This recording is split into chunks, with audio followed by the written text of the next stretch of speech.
All right, gonna do something different tonight. Getting ready for a cross-country trip. Going out to Ohio to get the instrument and bring it back to our hangar here at Warsaw. So I thought just for fun, do a few videos throughout the trip. Hopefully this trip is totally boring. Because if it's totally boring, that means everything went smooth and safe and no surprises. And it's just a matter of going to point A to point B and then back to point C. So hopefully this whole trip's gonna be boring. But anyway, what I want to cover is the kind of things that you got to think about when you're getting ready to go, right? So number one, right here, license, yep, it's in here. Medical, yep, it's in here. A couple different forms of payment, so I can buy fuel along the way, hotels, anything that might happen. Be prepared, right? Should be a one-day trip, driving out tonight, getting a hotel, meeting the mechanic in the morning at 8 a.m. It has a fresh annual. The rotor system's been apart and has some updates to the rotor system. New transponder and ADBS system, or whatever you say, ADSB, all installed. So I'm gonna be checking all that out. So tomorrow morning we'll be meet that mechanic at 8 a.m. So we're gonna drive out tonight, get a room, taking the Jeep. Got my gear in the car, gonna move it to the Jeep here to double check that I have everything they need. So starting off, license, medical. Am I current? I know in my head I'm current because I did a flight review with Chris Hauser when I did that video on the Cabri. That day we did a full hour flight so that we could not only give me an intro to the Cabri, but we could cover autos and all the things that you would normally do during a flight review. And we did some ground. So Chris signed me off for my flight review just this past, it was late summer, early fall. So I know I'm good on the flight review.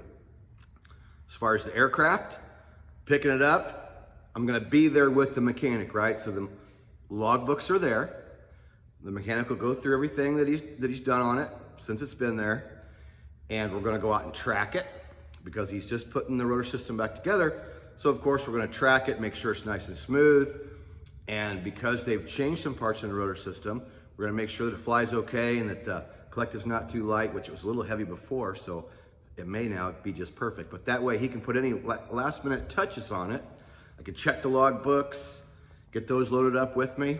And if everything's good, my buddy that's going with me can bring the Jeep back home and I'll head home tomorrow, weather permitting. Maintenance all good, should be good to go. And there he comes in right now. So, the things that you take along with you. It's gonna be 30-ish tomorrow, 20s at night. So you gotta think about clothing. I've got a light jacket here, got my Hogs hoodie, a couple extra shirts. So in the event I had to land in some swampy area, because believe it or not, northern Ohio, there are some areas that are really wet, big open areas. And if I had to sit down somewhere on the way home, let's say I came late in the day, I might be stuck out in the field for a considerable amount of time if I had to land somewhere. So with layered clothing, you know, a hoodie, a light jacket, a couple shirts, big pair of boots. And I want you to think about this because I've had people over the years, you're going on a cross-country flight and they show up with one light jacket and you go, well, hey, where's your extra clothing? Oh, well, we're just doing such and such flight. We'll be back. It's not going to get cold till tonight. We'll be good. I'm like, yeah, but what if? What if we have problems along the way? What if we stop for fuel somewhere and the aircraft don't start and it's late in the day and there's nobody there to help us? So over the years, I've always said, go grab your clothes. And in 2014, we brought a Jet Ranger back in the wintertime, New Hampshire to Indiana, and I about froze to death because the heater sucked in that aircraft. And I wasn't wearing proper shoes.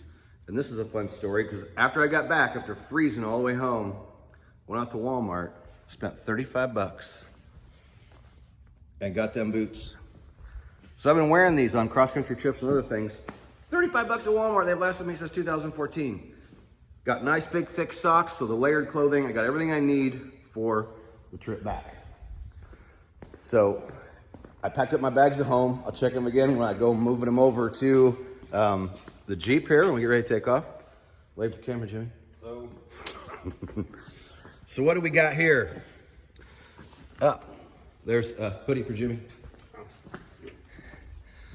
So, extra clothes. I'm planning on being gone one day. What do? I take clothes for 3 days because you just don't know. You end up having problems with the maintenance. You end up getting stuck for weather somewhere. Always nice to have extra clothes.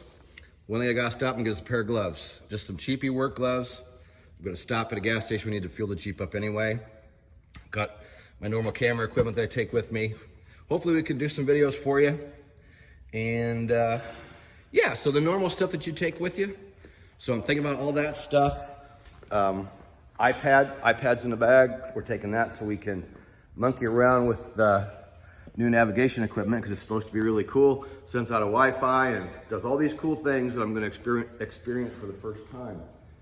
So the other thing I wanted to tell you was we rearranged the studio. In the last couple of videos you may notice, but so when the Instrum comes back, we arranged the whole deal, right? So the Instrum will be part of the Hog Studio.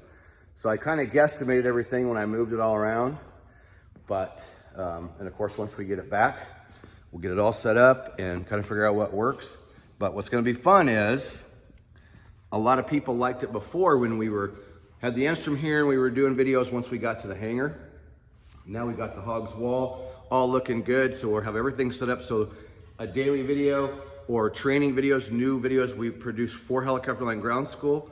We'll have our desk over there as normal, but it'd be very easy to just, be presenting at the desk, using the TV screen to present different things, slides and animation, so forth. But then also just a quick move of the camera or another camera that's set up. Oh, you want to talk about rotor blades? Oh, okay. Boom, walk over to the helicopter. Oh, you want to talk about the tail rotor? Over the tail rotor. So we'll get all the cameras set up nice and neat so that we can, easily move things around and be able to do some different stuff for you. And I know our members said before, the few videos we did last spring and early summer, they enjoyed having the helicopter right there with the videos, right? And it just makes it handy.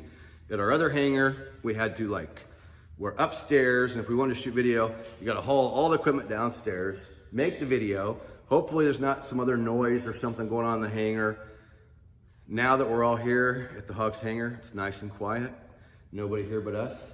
We can have the cameras set up. So it's not a hassle anymore to go down and shoot with the helicopter. We can just at any moment in time, go, boom, hit the cameras and roll. So we're gonna load up the Jeep with all the gear, try to think of anything I might have forgot last minute, and we're gonna head out to Ohio.